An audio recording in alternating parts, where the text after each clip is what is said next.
Hello बच्चों, स्वागत है फिर से आपका हमारे यूट्यूब चैनल विजयरथ क्लासेस में। जैसे कि आप देख चुके हैं, पीछे हम क्लास नंबर 4 कर चुके हैं और आज हमारा क्लास नंबर 5 का जो है डे है और जिसमें हम क्लास नंबर 5 में पढ़ने वाले हैं, बौद्ध धर्म के बारे में हम पढ़ने वाले हैं। तो चलिए बच्चों, ज़्यादा देर ना करते हुए अपनी क्लास को शुरू करते हैं और चलिए देखते हैं बौद्ध धर्म में कौन कौन से क्या क्या क्वेश्चन बनने वाले होते हैं। चलो बच्चों, शुरू करते हैं। बौद्ध धर्म यानी कि बौद्ध धर्म के अंदर जो हम पहला पॉइंट पढ़ने वाले हैं वो पढ़ने वाले हैं बौद्ध धर्म के संस्थापक गौतम बुद्ध जी थे। यानी कि बौद्ध धर्म के संस्थापक थे वो गौतम बुद्ध जी थे। इन्हें एशिया का ज्योति पूज्य यानी कि the Asia of light, light of Asia कहा जाता है। यानी कि इन्हें एशिया का पूज्य वो ज्योति कहा जाता है। किसे? गौतम बुद्ध जी को कहा जाता है। वनडे एग्जाम में हर बार पूछा जाता है। अगला पॉइंट है, गौतम बुद्ध का जन्म 563 ईसा पूर्व में कपिलवस्तु में लुम्बिनी नामक स्थान पर हुआ था। इनके पिता यशोधन थे, शाक्य गण के मुखिया थे। यानी कि जो इनका जन्म हुआ था वो लुम्बिनी नामक जगह पर हुआ था। लुम्बिनी के कपिलवस्तु यानी कि कपिलवस्तु की जगह थी, वहां पर इनका जो है जन्म हुआ था। इनके पिता जो थे यशोधन थे, जो कि चाणक्य, उस टाइम पे चाणक्य जो एक वो था गण था, उनके वह जो मुखिया हुआ करते थे। अगला पॉइंट पढ़ने वाले हैं, इसमें हम इनकी माता माया देवी की मृत्यु जन्म के 7वें दिन हो गई थी। यानी कि जो गौतम बुद्ध जी की जो माता जी थी, उनकी मृत्यु जो 7वें दिन जन्म के उनके हो गई थी। तो पूछा जाता है कि उनकी माता की मृत्यु क्या दिन बाद हो गई थी। उनकी माता की जो मृत्यु हुई थी वो 7 दिन बाद लगभग हो गई थी। इनका लालन पालन इनकी सौतेली माँ प्रजापति गौतमी के द्वारा किया गया। हम कह सकते हैं कि जो इनका जो जन्म इनको जो लालन पालन किया था गौतम बुद्ध जी का, वो किया था इनकी सौतेली माँ थी, जिनका नाम प्रजापति गौतमी था। नाम पूछा जाता है इनकी सौतेली माँ का नाम क्या था, तो आप बताएंगे कि प्रजापति गौतमी था उनकी माता का नाम। चलिए बच्चों, अगला नेक्स्ट पॉइंट देखते हैं इसमें। इनके बचपन का नाम सिद्धार्थ था। पूछ लिया था कि गौतम बुद्ध जी के बचपन का नाम क्या था, तो गौतम बुद्ध जी के बचपन का नाम सिद्धार्थ था। अगला पॉइंट होने वाला, गौतम बुद्ध का विवाह 16 वर्ष की अवस्था में यशोधरा के साथ हुआ था। इनके पिता का नाम राहुल था। ठीक है, तो गौतम बुद्ध जी का विवाह किसके साथ हुआ था, पहले तो ये पूछा जाता, तो पहले तो ये होने वाला हमारा यशोधरा के साथ। दूसरा पॉइंट हमारा बनने वाला है, इसमें किस अवस्था में हुआ था, कौन से वर्ष में हुआ था, तो 16 वर्ष में हुआ था। और इनके पुत्र का क्या नाम था, इनके पुत्र का नाम था राहुल। अगला पॉइंट देखते हैं, सिद्धार्थ जब कपिलवस्तु की सैर पर निकले तो उन्होंने निम्न 4 दृश्यों को देखा। यानी कि जब वह घूमने निकले अपनी कपिलवस्तु में, उस अवस्था में निकले, तो उन्होंने 4 चीजें देखी अपनी आंखों से। पहला बूढ़ा व्यक्ति, दूसरा बीमार व्यक्ति, तीसरा शव यानी कि मृतक आदमी, और तीसरा ये चौथा सन्यासी। तो अगला पॉइंट देखते हैं, संसार समस्याओं से व्यस्तित होकर सिद्धार्थ ने यानी कि मतलब कि सांसारिक समस्याओं से व्यतीत हो गए। यानी कि गौतम बुद्ध जी संसार की जो समस्या थी उनसे परेशान होकर के उन्होंने 29 वर्ष की अवस्था में गृह त्याग कर दिया था, जिसे बौद्ध धर्म में महाअभिनिष्क्रमण कहा गया है। यानी कि जब उन्होंने गृह त्याग किया था तो इस अवस्था को बौद्ध धर्म में महाभिनिष्क्रमण कहा गया। अगला पॉइंट हमारा होने वाला है, गृह त्याग के बाद सिद्धार्थ बुद्ध ने वैशाली के आलार कलाम से सांख्य दर्शन की शिक्षा ग्रहण की। ठीक है, यानी कि पहले जो इनके शिष्य थे, पहले जो इनके गुरु थे वो आलार कलाम थे, जहाँ पर इन्होंने संख्या दर्शन की इन्होंने जो है शिक्षा ग्रहण की थी। अगला पॉइंट हमारा होने वाला है, इसमें आलार कलाम सिद्धार्थ के प्रथम गुरु थे। यानी कि पूछ लिया जाता है कि आलार कलाम कौन थे, तो वो जो गौतम बुद्ध के जो पहले गुरु हुआ करते थे, उन्होंने शून्य को ज्ञान प्राप्त किया। यानी कि उन्होंने उनसे शून्य की जो है ज्ञान की प्राप्ति करी थी, किन्होंने? बुद्ध जी ने। आलार कलाम के बाद सिद्धार्थ ने राजगिरी के रुद्रक रामपुत में शिक्षा ग्रहण की, जिन्होंने योग का ज्ञान प्राप्त किया। यानी कि अगले जो इनके गुरु हुए थे वो हुए थे, अगले गुरु जो इनके होते रुद्र रामपुत हुए थे, और जिनसे इन्होंने जो है शिक्षा ग्रहण की थी, किसकी? योग की शिक्षा ग्रहण की थी। किसने? गौतम बुद्ध जी ने। अगला पॉइंट हमारा होने वाला है, उरुवेला के सिद्धार्थ को कोनेन बप्पा वादिया महानामा एवं असागी नामक 5 साधन मिले थे। यानी कि वो उरुवेला में सिद्धार्थ को ये 5 साधन जो है मिले थे। अगला पॉइंट हमारा होने वाला है, बिना अन्न जल ग्रहण किए 6 वर्ष की कठिन तपस्या के बाद 35 वर्ष की आयु में वैशाली की पूर्णिमा रात दिन निरंजन फाल्गुन नदी के किनारे पीपल वृक्ष के नीचे सिद्धार्थ को ज्ञान की प्राप्ति हुई थी। तो चलिए समझते हैं, 6 वर्ष की तपस्या इन्होंने कर ली थी। कठिन तपस्या करने के बाद में इनको जो है ज्ञान की प्राप्ति हो गई थी।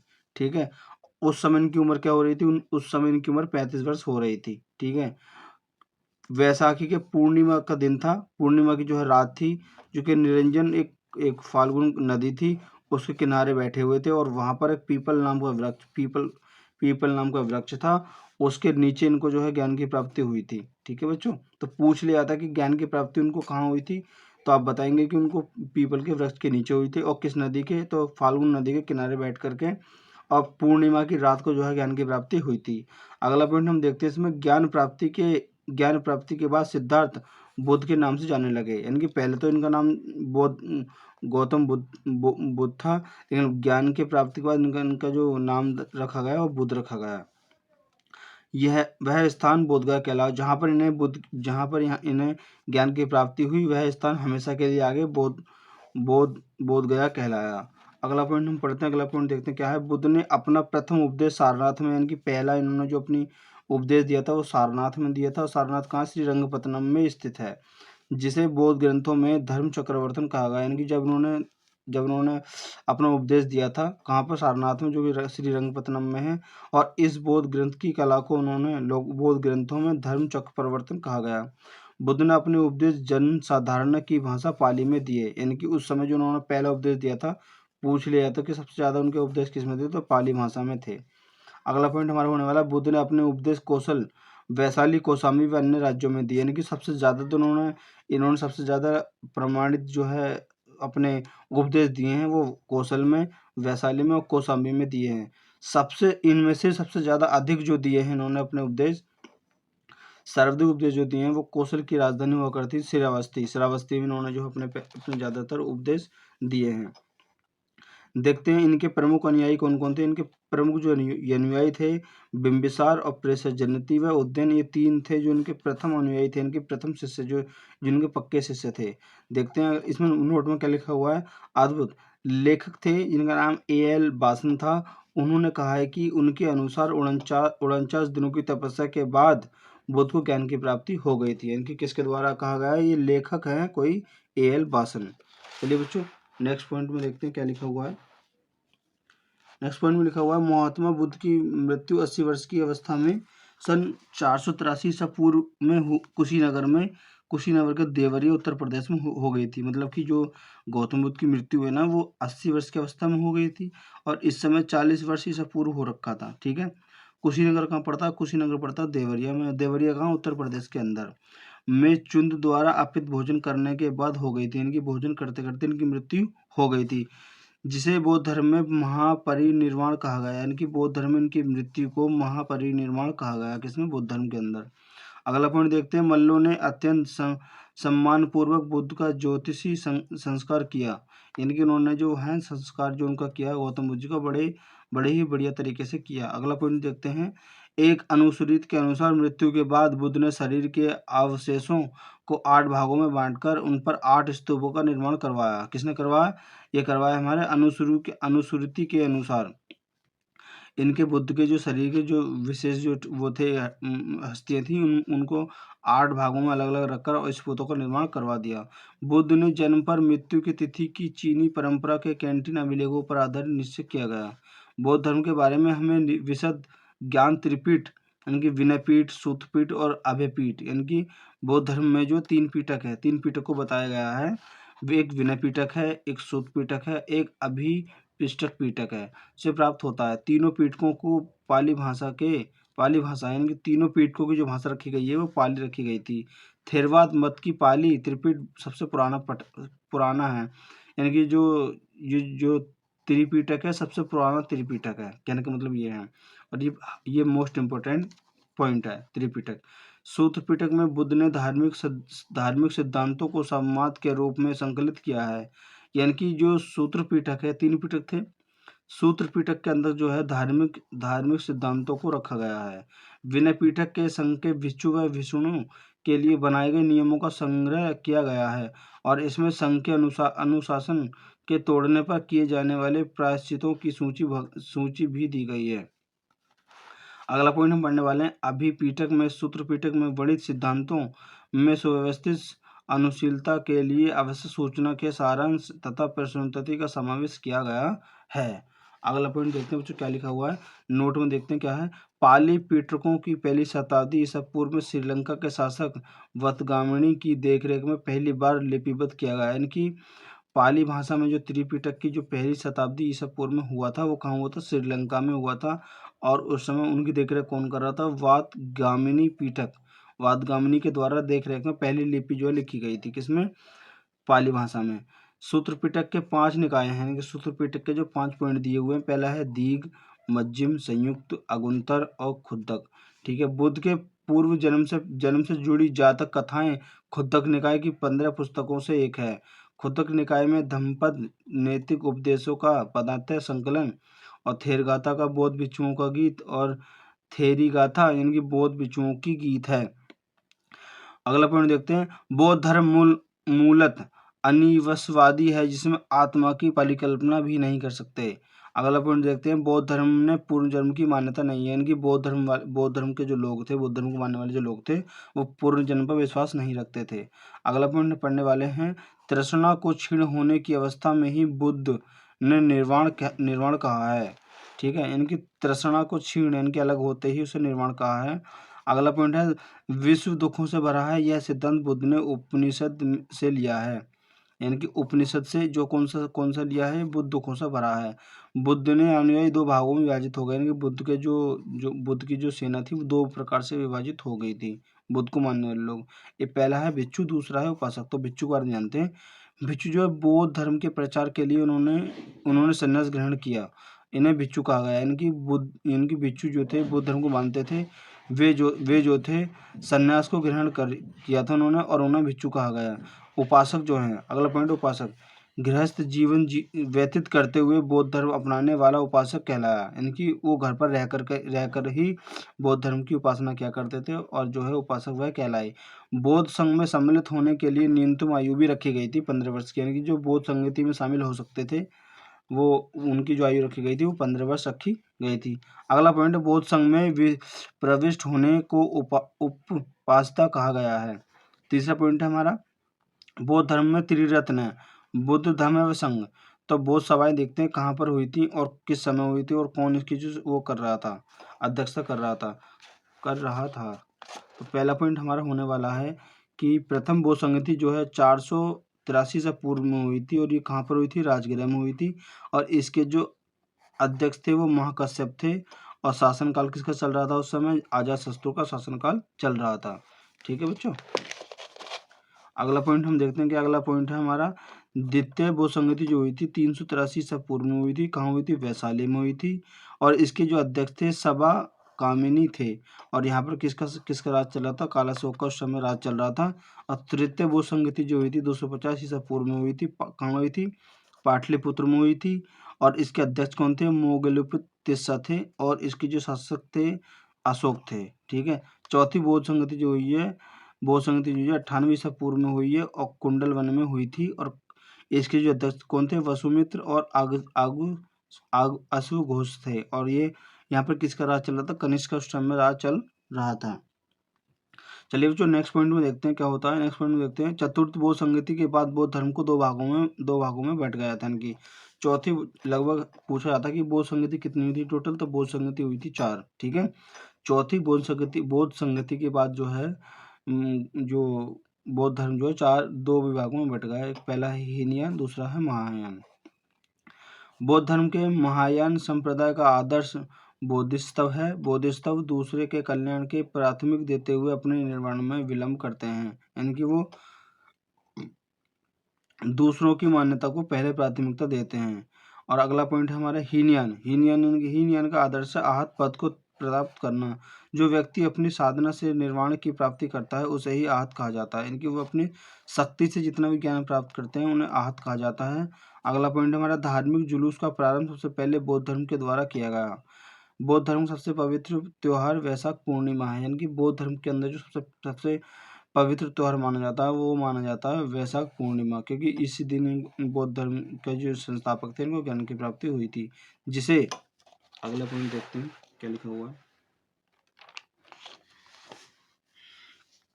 अगला पॉइंट पढ़ने वाले हैं, बौद्ध पूर्णिमा के नाम से जाना जाता है। इसका मुख्य महत्व इसलिए है क्योंकि वह बुद्ध पूर्णिमा के ही दिन इनका जन्म हुआ था, और ज्ञान की प्राप्ति भी इसी दिन हुई थी, जिसे महापरिनिर्वाण भी प्राप्ति हुई थी इसी दिन। अगला पॉइंट देखते हैं, बुद्ध ने सांसारिक दुखों के संबंध में 4 आर्य सत्यों का उपदेश दिया है। पहला है दुख, फिर दुख समुदाय है, दुख निरोध है, दुख निरोधगामिनी प्रतिपाद है। अगला पॉइंट देखते हैं क्या है, इस संसारिक दुखों में मुक्ति हेतु बुद्ध ने अष्टांगिक मार्ग की बात कही है। ये साधन ये है, साक्य दृष्टि, सम्य दृष्टि, संन्य वाणी, साक्य कर्म, साक्य आजीवन, साक्य व्यायाम, और साक्य स्मृति, साक्य समाधि। ठीक है बच्चों, ये 8 पॉइंट जो हैं संसारिक दुखों में हैं, जो कि गौतम बुद्ध ने अपनी उसमें बताए हैं रचनाओं में। अगला पॉइंट है, बुद्ध के अनुसार अष्टांगिक मार्गों में पालन करने में उपरांत मनुष्य की भाव तृष्णा नष्ट हो जाती है, जो उसे निर्वाण प्राप्त होता है।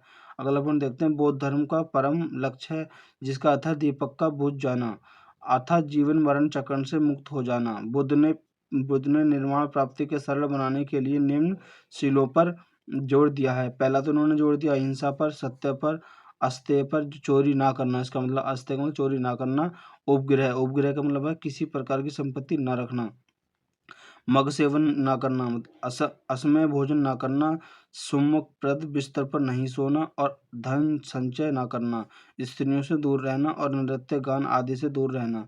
इन्होंने जो है यह पॉइंट अपने बताए थे, अगर ये सुखी रहना है तो। गृहस्थों के लिए केवल प्रथम 5 शील थे, 5 शील, तथा भिक्षुओं के लिए 10 शील मानना अनिवार्य है। अगला पॉइंट देखते हैं, बुद्ध ने मध्यम मार्ग यानी कि मध्यमा प्रतीत का उपदेश दिया। और अगला पॉइंट हम देखते हैं, अनिश्चयवादी के संबंध में बौद्ध धर्म व जैन धर्म में समानता है। अनिश्चयवादी में ये लोग अनिश्चयवादी को मानते हैं। ठीक है बच्चों, अगला पॉइंट देखते हैं।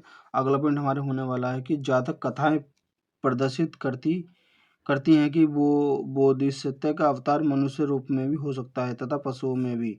अगला पॉइंट है, बोधिसत्व के रूप में पूर्ण जन्मों की दीर्घ श्रृंखला के अंतर्गत बुद्ध ने शाक्य मुनि के रूप में अपना अंतिम जन्म प्राप्त किया है, किंतु इन्हें उपरांत मैत्रेय व अन्य नाम बुद्ध अभी अवतरित होने शेष हैं। सर्वाधिक बुद्ध पूर्णिमा का निर्माण गंधार शैली के अंतर्गत किया गया है, लेकिन बुद्ध की प्रथम मूर्ति मथुरा कला के अंतर्गत बनी हुई है। यानी कि जो बुद्ध की प्रथम मूर्ति जो बनी हुई है वो मथुरा कला, पहले मथुरा कला चलती थी ना, तो मथुरा कला में वह पहली मूर्ति इनकी बनी हुई है। अगला पॉइंट है, तिब्बत भूटान पड़ोसी देशों में बुद्ध का प्रचार पद सब गुरु निरपांच ने किया है। इनकी गुरु निरपांच थे, जिन्होंने तिब्बत भूटान की जो पड़ोसी देश है वहाँ पर इसका प्रचार किया था। इनका संबंध बौद्ध धर्म से बजाय शाखा से है, क्योंकि इनकी जो 123 फीट की ऊंची मूर्ति हिमाचल प्रदेश रेवाल झील में स्थित है। इनकी मूर्ति है जो कि कहाँ पर, हिमाचल प्रदेश के रेवाल झील के किनारे स्थित है।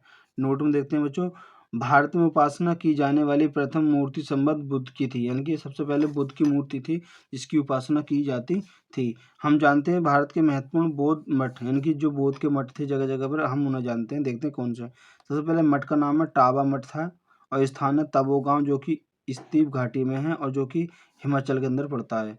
फिर है नागल्या मठ है, जो कि स्थान धर्मशाला में है, और इसका स्थान, और ये कहाँ पर है, हिमाचल प्रदेश में है।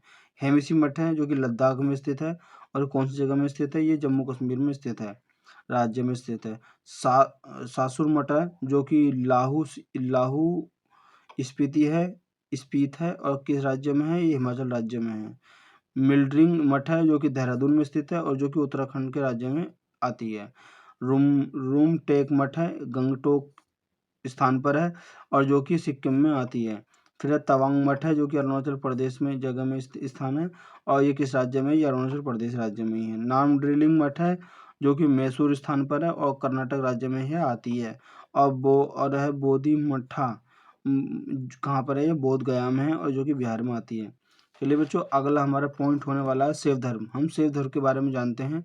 बच्चों जितने भी हम पॉइंट पढ़ रहे हैं ये सब कहीं ना कहीं एग्जामों में आए हुए हैं, और ये हर बार किसी न किसी वनडे एग्जामों में आते रहते हैं। ठीक है बच्चों, तो आगे अब शुरू करते हैं, देखते हैं आगे। तो सबसे पहले हम देखते हैं इसके अंदर पहला पॉइंट है, भगवान शिव की पूजा करने वाला शैव व शिव से संबंधित धर्म को शैव धर्म कहा गया। यानी कि सबसे पहले जो शिव की पूजा की गई थी वो शैव धर्म के अंदर की गई थी। शिवलिंग उपासना का प्रारंभिक पुरातत्व साक्ष्य हड़प्पा संस्कृति के अवशेषों से भी मिला है। यानी कि शिव की पूजा करना वे लोग भी करते थे, कहाँ पर, हड़प्पा सभ्यता वाले यह संस्कृति से हड़प्पा संस्कृति से जो प्राप्त हुआ है। अगला पॉइंट है ऋग्वेद में शिव के लिए रुद्र नामक देवता का उल्लेख है, यानी कि ऋग्वेद के अंदर शिव के लिए जो रुद्र नामक है ना, इसका शब्द का प्रयोग किया गया है। अगला पॉइंट हमारा होने वाला है अर्थवेद में शिव को भाव सर्व पशुपति भूपति के नाम है। अर्थवेद शिव को भाव सर्व पशुपति भूपति यानी कि शिव को अर्थवेद में जो है 4 नामों से पुकारा गया है। तो 4 नाम कौन कौन से हैं? भाव है, सर्व है, पशुपति है, भूपति है। अगला पॉइंट हमारा होने वाला लिंग पूजा का पहला स्पष्ट वर्णन मत्स्य पुराण से मिला है, यानी कि लिंग की पूजा जो करते थे मत्स्य पुराण से क्या करते थे। महाभारत के अनुसार पर्व से भी शिवलिंग का पूजा अनुशासन पर्व से भी शिवलिंग पूजा का अर्थात मिला है। चलिए आगे देखते हैं नेक्स्ट पॉइंट क्या होने वाला हमारा। नेक्स्ट पॉइंट हमारा होने वाला रुद्र के पत्नी के रूप में पार्वती का नाम तैतीय आर्णक्य से भी मिला है। अगला पॉइंट है शिव की पत्नी की सेम्य रूप है पद्मा, पार्वती, उमा, गौरी व भैरवी। इस 4 नाम जो है शिव की पत्नी का जो नाम 4 नाम रखे गए हैं। अगला पॉइंट है वामन पुराण में शैव संप्रदाय की संख्या 4 बताई गई है। पहला है पशुपत, कापलिक है, कलामुख है और लिंग्यात है। अगला पॉइंट देखते हैं पाशुपत संप्रदाय शैवों का सर्वाधिक प्राचीन संप्रदाय जिसके संस्थापक लकुलिस थे, जिन्होंने भगवान शिव के 18 अवतारों के बारे में माना है। अगला पॉइंट देखते हैं पशुपत संप्रदाय के अनुयायियों को पंचात्रिक कहा गया है। यह मत का प्रमुख सेंद्रिक ग्रहण है। पशुपत सूत्र कहलाता है। श्रीकर पंडित पर एक विख्यात पशुपत अर्थात है। कापलिक संप्रदाय के इष्ट देव हैं जो कि भैरव थे। इस संप्रदाय का प्रमुख केंद्र श्रीशैल नामक स्थान पर स्थित है। ठीक है बच्चों, संप्रदाय देखते हैं और संस्थापक देखते हैं। आजीवक के वो संप्रदाय के जो संस्थापक थे मक्खलमूत्र गोसाल थे। घोर अक्रियावादी जो कि पूर्णज्ञ थे और यक्षवादी आचार्य जजित थे। और भौतिकवादी जो थे पकुत कच्छन थे, भौतिक दर्शन थे। और अनिश्चयवादी जो संजय वेटलिपुत्र थे। अगला पॉइंट हम पढ़ने वाले हैं कालामुख संप्रदाय के अनुयायी को शिव पुराण में महाव्रधर कहा गया है। इस संप्रदाय के लोग नर कपाल में ही भोजन किया करते थे, यानी कि जो उनकी बैठने की व्यवस्था थी वो नर कपाल वाली थी, जिसमें बैठ करके वो जो है भोजन क्या करते थे, जल तथा सुरापान करते थे और साथ ही अपने शरीर पर चिंता की भस्म मलते थे, यानी कि वह अपने शरीर पर चिता की जो भस्म हुआ करती राख हुआ करती थी उसको जो है वह मला करते थे। अगला पॉइंट हमारा होने वाला है लिंग्यात संप्रदाय दक्षिण से प्रचलित है। इन्होंने जंगम भी कहा जाता है तथा संप्रदाय के लोग शिवलिंग की पूजा उपासना करते थे। शून्य संप्रदाय लिंग्यात का प्रमुख धार्मिक ग्रंथ है, यानी कि लिंग्यात का प्रमुख धार्मिक ग्रंथ पूछा जाए तो आप क्या बताएंगे, शून्य संप्रदाय है। वसन पुराण में लिंग्यात संप्रदाय के प्रवक्त अल्लभ प्रमुख था तथा इसके बेस वासव को बताया गया है। इस संप्रदाय को वीरशिव संप्रदाय भी कहा गया है। नोट में देखते हैं वासव ना उनका भतीजे चन्ना वासना कर्नाटक में कलचुरी राजा के दरबार में रहते थे। जैन के साथ कठिन संघर्ष के उपरांत उन्होंने अपने मत की स्थापना की थी। उन्होंने जाति प्रथा का कड़ा विरोध किया था और उपासक प्रतिभोज तीर्थ यात्रा व बलि प्रथा को अस्वीकार किया था और बाल विवाह का विरोध किया था और विधवा विवाह की अनुमति दी थी। इन्होंने कहा था मतलब कि विधवा जो है दोबारा से विवाह कर सकती है। चलिए बच्चों नेक्स्ट पॉइंट में देखते हैं 10वीं शताब्दी में मत्तेंद्र नाथ ने नाथ संप्रदाय की स्थापना की थी। इस संप्रदाय का व्यापार प्रचार बाबा गोरखनाथ के नाम से हुआ है समय से हुआ है। गोरखनाथ ने वर्ण व्यवस्था के ब्राह्मणों को विशेषाधिकारी की रचना की थी। उन्होंने उनके द्वारा प्रतिदिन सिद्धांत के तंत्र कहा जाता है। इसी सदस्य बिना जाति भेद सबके लिए खुली थी। दक्षिण भारत में शैव धर्म चालुक्य राष्ट्रकूट पल्लव चोलों का समय लोकप्रिय रहा, यानी कि दक्षिण भारत में इन जो है धर्मों का जो है नाम प्रचलित रहा। किसका, शैव धर्म का, चालुक्य राष्ट्रकूट का, पल्लव का, चोलों का। अगला पॉइंट पढ़ने वाले पल्लव काल में शैव धर्म का प्रचार प्रसार नायरों द्वारा किया गया था। नायरा संतों की संख्या 63 बताई गई है। इसमें अप्पा, तिरुज्ञान, संबंध व सुंदर मूर्ति आदि के नाम से उल्लेखनीय है। नोट में देखते हैं पशुपतिनाथ मंदिर नेपाल की राजधानी जो कि काठमांडू है। काठमांडू में से 3 किलोमीटर दूर उत्तर पश्चिम में बागमती नदी के किनारे देवपाटन गांव में स्थित एक शिव मंदिर है। नेपाल के धर्मनिरपेक्ष राष्ट्र बनने के लिए यह मंदिर राष्ट्रीय देवता भगवान पशुपतिनाथ का मुख्य निवास माना जाता है। इस मंदिर को परिसर सन 1979 में यूनेस्को विश्व संस्कृति विरासत स्थल के रूप में सूची में बद्ध किया गया है। मुख्य मंदिर का निर्माण वास्तुकला की नेपाली पंगोड़ी शैली में हुआ, यानी कि नेपाली की जो वास्तुकला है वो पंगोड़ा है, पंगोड़ा शैली में हुआ है। ठीक है बच्चों, अगला पॉइंट देखते हैं। एलोरा के प्रसिद्ध कैलाश मंदिर का निर्माण राष्ट्रकूटों के द्वारा करवाया गया है। बच्चों मोस्ट इंपोर्टेंट लाइन है ये वाली भी। एलोरा के अंदर कौन सा मंदिर है, सबसे पहले बन जाता क्वेश्चन, तो कैलाश मंदिर है। और कैलाश मंदिर का निर्माण किसने कराया, तो राष्ट्रकूटों के द्वारा करवाया गया।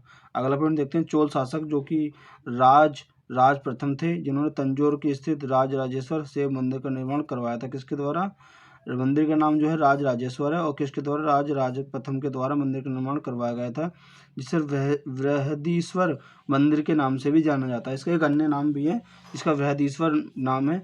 अगला पॉइंट हम देखने वाले हैं। कृष्णा शासकों की मुद्रा पर, कृष्णा की शासकों की जो मुद्रा थी उस पर शिव और नंदी का जो है चित्रण अंकन मिलता है। चलिए बच्चों आगे देखते हैं।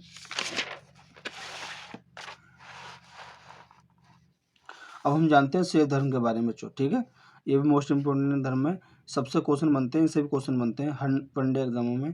तो देखते हैं। वैष्णव धर्म के विषय में प्रारंभिक जानकारी उपनिषदों से मिलती है। इसका विकास भागवत धर्म से है। नारायण में पूज्य मिलता है, पंचरात से कहा जाता है।